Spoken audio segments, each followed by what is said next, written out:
Olá, eu sou o Fernando Rocha e esse é o Na Medida do Possível ou Quase. Um não manual sobre a vida saudável.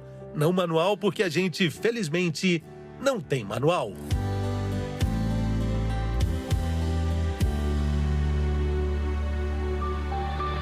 Se você vive aqui no planeta Terra, certamente você não só já ouviu falar, como talvez você já tenha até uma opinião formada sobre o uso medicinal do canabidiol, que é derivado da cannabis sativa, que é a conhecida maconha. Mas com certeza você deve ter algumas dúvidas sobre esse assunto. Por exemplo, usar esse tipo de medicamento tem o mesmo efeito que usar a maconha? Para quais sintomas o canabidiol é indicado? Dá para comprar na farmácia? Custa caro? Qual médico pode prescrever a receita? E afinal de contas, será que o canabidiol serve para você? Esse episódio vai tirar todas as suas dúvidas. Quem participa conosco é a psiquiatra doutora Júlia Ferreira Leite Garcia. Ela é de uma clínica canábica. É uma expressão relativamente nova. É um serviço que fornece aos pacientes a oportunidade de tratamento com diferentes remédios feitos à base de cannabis para diversas condições clínicas. Seja bem-vinda, doutora Júlia. Olá, boa tarde. Muito obrigada por essa oportunidade de estar aqui com vocês. Obrigada, Fernando.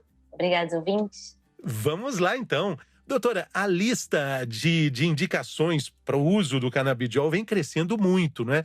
São dezenas de indicações: ansiedade, insônia, efeitos colaterais de vários tipos de câncer, fibromialgia, dor muscular, epilepsia.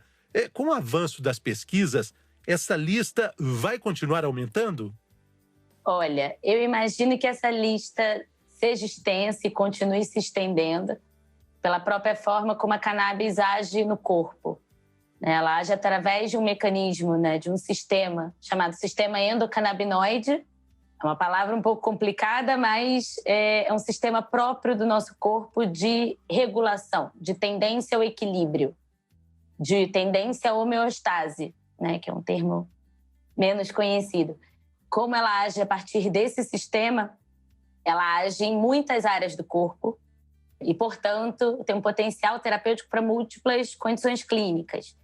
Faltam estudos, tem muito progresso sendo feito, então acredito que essa lista vá se estendendo.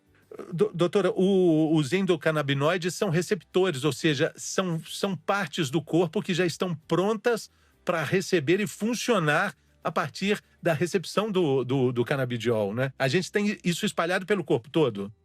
A gente tem receptores espalhados pelo corpo e ligantes próprios nossos que ligam nesses receptores. Então, é um sistema que já funciona no nosso corpo, mesmo na ausência da cannabis. A cannabis, ela atua dando uma espécie de injeção nesse sistema, fazendo-o funcionar, aumentando o tônus desse sistema. Então, ele está distribuído pelo sistema nervoso central, pelo corpo todo, pelas células imunes, pelo sistema gastrointestinal. Então, a gente já tem esse sistema no nosso corpo e a cannabis age nele. Sim. Agora, o raciocínio poderia ser feito dessa seguinte forma para as pessoas que ainda procuram informações sobre esse tipo de medicamento. A ideia de que serve para tudo, serve para absolutamente tudo, a lista é imensa, pode ser também um remédio que vire uma panaceia, tipo, se serve para tudo, acaba não servindo para nada. Essa pode ser uma encruzilhada que a pesquisa científica chegue? Eu acredito que essa é a justificativa, esse é o receio da categoria médica e, na verdade, da categoria científica como um todo, e que provoca uma certa resistência ou desconfiança frente a essa planta ou a essas moléculas que estão contidas nessa planta. Mas, na realidade, a gente não serve para tudo, não funcionará para tudo. Estamos muito distantes disso, mas, de fato, a forma como a planta age no corpo permite a aplicação dela em múltiplas questões de saúde, sim. Por exemplo, por ser um potente anti-inflamatório, dando apenas um exemplo de uma das funções dessa planta do nosso corpo. Como o mecanismo inflamatório está presente em tantas condições clínicas, algo que tem um potencial anti-inflamatório costuma agir numa diversidade grande de condições. Exatamente. Então, como é um sistema que está difundido no nosso corpo, né, o sistema endocannabinoide, então não é uma ação localizada, específica numa área do sistema nervoso central, como alguns poderiam crer. É uma ação, de fato, difusa. Então, de fato, não funciona para tudo. E esse discurso acaba trazendo desconfiança para essa planta, para essas substâncias. E é importante desmistificar isso, né? Claro, o nosso episódio tem exatamente essa função. Uma das perguntas que eu fiz na abertura é exatamente sobre essa questão que acaba sendo muito a questão do efeito. É parecido com a maconha? Tomar o remédio é o mesmo que fumar maconha? Vou fazer duas perguntas juntas. E sendo um remédio derivado da maconha, eu posso ficar viciado nele? Eu posso ficar dependente desse remédio? Então, a experiência do uso de cannabis recreativa e de cannabis medicinal é muito diferente, tanto pelas substâncias e as proporções das substâncias contidas na medicação versus contidas na planta de uso recreativo, quanto pela forma de administração. Né? Aqui no Brasil, a forma mais difundida de administração de cannabis medicinal é via oral, de absorção de mucosa, sublingual, e até a forma de administração muda os efeitos do uso dessas substâncias. As substâncias podem ser as mesmas, mas elas estão em proporções diferentes e elas administradas de maneiras diferentes causam efeitos diferentes. Então, não é esperado, na verdade, a gente, salvo em condições muito específicas, não é esperado nenhum efeito psicoativo no uso da cannabis medicinal, especialmente se a gente fala do canabidiol, que não tem esse efeito psicoativo da cannabis recreativa, né? Algo que está atrelado à substância THC, esse efeito psicoativo. Então, o canabidiol, que é a molécula mais importante para o tratamento clínico, e é a principal molécula da planta mesmo, ele não tem esse potencial psicoativo, então isso já também traz uma grande diferença entre o que é o uso medicinal Claro. e o que é o uso recreativo. E em relação à sua outra pergunta sobre dependência, a gente até hoje não tem evidências de dependência química em relação à cannabis, seja ela recreativa ou medicinal. A gente tem bastante evidência de dependência psicológica no uso de cannabis recreativa, né? Então, os mecanismos, eles são diferentes e os cuidados em relação a isso também são diferentes. Doutora, mas o debate sobre essa questão também tem que colocar na mesa que o componente THC, em algum momento, ele também pode ser usado em alguns tipos de medicamentos para específicos problemas. E isso tem que ser debatido e é entendido como uma forma de uso clínico, né? Claro, e é inclusive muitíssimo necessário e às vezes imprescindível no tratamento de algumas condições. Pensando, por exemplo, em dor crônica. Muito difícil conduzir um cuidado de saúde voltado para dor crônica com cannabis medicinal sem incluir o THC. Então, isso não necessariamente significa barato ou psicoatividade, né? Tem várias formas da gente introduzir essa molécula sem que isso se torne semelhante a um uso recreativo. Tem várias formas muito cuidadosas de fazer esse tratamento com o THC. Citei um exemplo, né? Mas durante um processo de quimioterapia para o tratamento de náuseas relacionadas a esse tratamento, também é imprescindível o uso do THC. Então, quanto mais a gente tiver clareza ao falar desse tratamento, dessas moléculas, né, a gente tem mais oportunidade de oferecer um tratamento adequado para os pacientes. E por falar em tratamento, como é que é o caminho do paciente? A senhora trabalha numa clínica, a clínica canábica, eu falei na abertura, que é um termo relativamente novo, mas é um conceito que a gente precisa se acostumar com ele. O paciente chega até a clínica já sabendo que ali o tratamento vai usar esse tipo de medicamento. Ele já tem uma orientação, tipo, eu tenho um problema de pressão ocular, eu tenho um problema ligado à ansiedade, insônia, e por isso ele chega à clínica, ou ele chega à clínica e faz um tratamento, e faz uma consulta, e aí ele descobre qual tipo de uso pode ser mais adequado a ele. A maioria dos pacientes, eles chegam até a clínica procurando uma avaliação para saber se a cannabis seria uma indicação para a situação de saúde que essa pessoa se apresenta, né, que ela está vivendo. Essa é a forma mais comum. Alguns vêm encaminhados por seus próprios médicos que não têm experiência nessa prescrição e que gostariam de usá-la numa certa composição de tratamento, mas muitos vêm por meios próprios, a partir de ter lido na mídia, de algum familiar que faça uso, de alguma experiência com a qual teve contato, querendo saber se é possível para ele iniciar esse tipo de tratamento, se tem indicação, se tem segurança. E a gente fica responsável por fazer essa avaliação e conduzir essa prescrição quando ela é pertinente, né? Conduzir esse cuidado quando é indicado. E aí o que acontece? Aí tem uma receita e aí ele vai numa farmácia, esse remédio ele é importado, já existe uma produção nacional desse medicamento? Sim, existem alguns caminhos e a gente entende caso a caso qual é o caminho mais adequado, seja uma medicação importada, seja uma medicação produzida por alguma associação de pacientes. Temos associações muito fortes e importantes aqui no Brasil nessa batalha em relação a aumentar a oportunidade de acesso à informação e ao tratamento com a cannabis. E temos também as opções agora, um pouco mais recentes, comercializadas em farmácia, de produção aqui. Então, temos alguns caminhos e juntos a gente entende, né, junto ao paciente, a gente entende qual vai ser o caminho, isso é bem singular.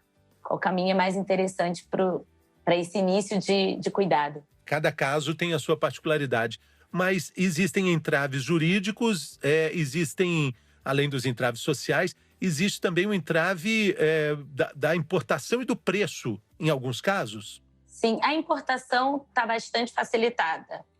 Se você comparar com poucos anos atrás, essas transformações vêm acontecendo num ritmo até acelerado, menos acelerado do que se desejaria, né? Porque a gente gostaria que tivesse amplo acesso e facilidade de acesso a partir do custo, que ainda é um limitante importante, se for pensar a realidade do brasileiro, mas isso vem se tornando mais simples e a gente está tendo mais oportunidade de introduzir esse tipo de cuidado, mais um componente aí de um arsenal de cuidados de saúde possíveis. Isso tem se tornado mais acessível, até mesmo pelo preço. Agora, o Brasil tem toda a condição territorial, científica, de fazer essa produção. Falta muito para que a gente chegue até lá, que a gente não dependa das importações. A senhora falou das associações de pacientes. É uma luta jurídica histórica de várias dessas associações, não é? Quando, na verdade, esse caminho poderia ser muito mais simples do que é hoje?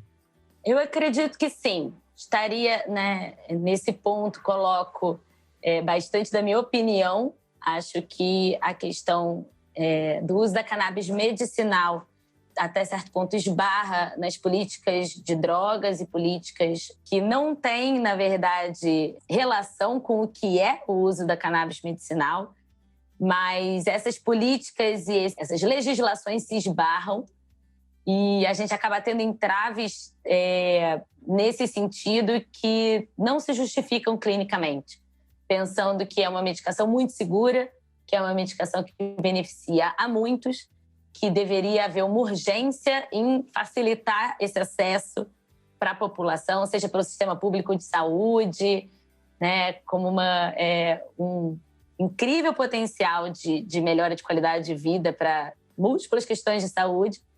E a gente ainda esbarra em muitas questões, que são questões políticas, são questões históricas do nosso país, são questões muito difíceis de abordar. Sim, são questões delicadas que né, como eu disse também, são entraves sociais. Mas dando uma informação para o nosso ouvinte, nossa ouvinte aqui, o remédio importado, a senhora falou caro. O que é isso? Esse tratamento ele é mais caro que o tratamento convencional, mas será que a gente pode falar, ter um parâmetro de preço para um tipo de tratamento convencional, por exemplo, para ansiedade ou para insônia? Isso, varia muito, na verdade. O custo do tratamento, ele varia muito. A partir dessas múltiplas vias de acesso, múltiplas marcas, é um mercado que está em muita expansão, ao redor do mundo. Então, temos muita variação de valores, mas eu acho que é importante desenhar dois cenários diferentes, né? Existe o paciente, que é o mais comum de chegar até a clínica, que é um paciente que já tentou muitas abordagens. Então, esse paciente já teve um gasto com saúde bastante elevado. Ele já comprou muitas medicações diferentes, ele já foi em muitos especialistas diferentes, ele tem um investimento em saúde muito alto. Nesses casos, a cannabis fica comparável ao tratamento convencional que esse paciente realiza. E hoje em dia temos também o outro paciente, que é um paciente que busca a cannabis como uma primeira estratégia de tratamento, né? Então, nesses casos, pode ser que, né, ele ainda não fez um investimento em saúde muito elevado. Então, nesses casos, pode ser que você considere que a cannabis é um investimento mais alto. Eu acredito que em outras circunstâncias não é um investimento comparável em preço, realmente, aos múltiplas tentativas de tratamento. Se a gente comparar, por exemplo, um paciente que sofre com fibromialgia, até para chegar ao diagnóstico de fibromialgia, ele passa, em média, por 8 clínicas, 8 especialidades médicas diferentes, até decidir que realmente ali o diagnóstico é uma fibromialgia. O que ele gastou de dinheiro ali para remédios contra a dor, o que ele gastou de dinheiro em consultas que não surtiram efeito de um diagnóstico efetivo, quando ele parte para uma clínica, como a senhora está dizendo aí ele tem um parâmetro equilibrado com o que ele já gastou. Uhum. O contrário, quando ali é primeiro ponto de partida, fica talvez um valor excessivo, né? Agora, a gente está falando de resistência dos pacientes, que talvez também seja preponderante essa questão, mas e dos médicos? Existem também resistência dos médicos a entender que esse medicamento à base do canabidiol pode fazer parte do arsenal dele para enfrentar o problema de um paciente?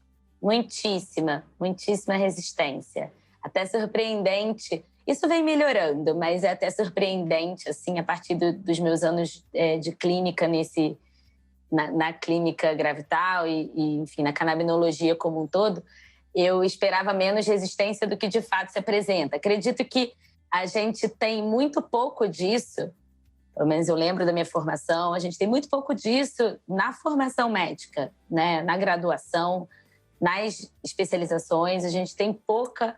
Isso deve vir melhorando. Vejo já isso em pós-graduações e graduações de instituições muito importantes, universitárias, então isso vem melhorando, mas é muito novo também para a medicina ocidental, na verdade. É uma certa reconexão com saberes mais antigos. Já foi uma das medicações mais prescritas do mundo há não muito tempo atrás, uma centena de anos, um pouco mais. Então, é uma certa retomada de um saber e que gera desconfiança, inicialmente, da medicina ocidental, digamos assim. Gera bastante resistência. Mas agora a gente tem bastante estudos e modelos que são bem aceitos, ensaios clínicos. Então, essa resistência tende a diminuir. Além da experiência, né? Quando você tem contato clínico com o paciente em uso de cannabis e você vê os efeitos. É muito interessante a gente frisar aqui também que informação também é remédio. Então, buscar informação sobre o tipo de tratamento é algo que é quase que uma obrigação do paciente, ele se informar, ele entender nesse mundo cheio de fake news, de informações distorcidas. É um tempo nublado que a gente atravessa, então a gente precisa ter essa clareza. Queria que a doutora deixasse aí o site da clínica. Eu, antes de entrevistar, colhi várias informações ali. Acho que tem uma riqueza muito grande ali com relação ao uso, a possibilidade de uso do canabidiol, listando aí, como eu falei na abertura também, né? Sintomas ligados à fibromialgia, epilepsia, efeitos colaterais para câncer de mama e vários outros tipos de câncer. Então, ali tem muita informação de qualidade. Sim. A gente tem no site da Clínica Gravital uma parte voltada para os pacientes estudarem um pouco sobre a história da cannabis medicinal, né? Como eu disse, é milenar data de antes de Cristo na China, a primeira evidência de uso de cannabis medicinal numa farmacopeia. Então, a gente tem milênios de evidências de múltiplas fontes. E acredito que temos cada vez mais congressos, simpósios, como muito desse movimento de liberação da cannabis para uso medicinal foi feito pelo próprio usuário, né, pelas mães de pacientes que precisavam, principalmente, né, pelas mães de pacientes, ressaltando aqui a importância das associações no Brasil. Mães de pacientes que precisavam da cannabis para o tratamento de epilepsia ou outras condições. Muitos desses congressos, simpósios, têm espaço para a população geral e não só a população que entende de termos científicos participar, entender e ter voz nesse processo. Tá certo, então, doutora. Muito obrigado, doutora Júlia Ferreira Leite, psiquiatra de uma clínica canábica. Conversou com a gente nesse episódio com muitas informações úteis. Muito obrigado, boa sorte na jornada, que boas notícias cheguem para todos nós. Valeu. Muito obrigada. Muito obrigada, Fernando. Muito obrigada aos ouvintes. Valeu, pessoal. Até a próxima. Saúde!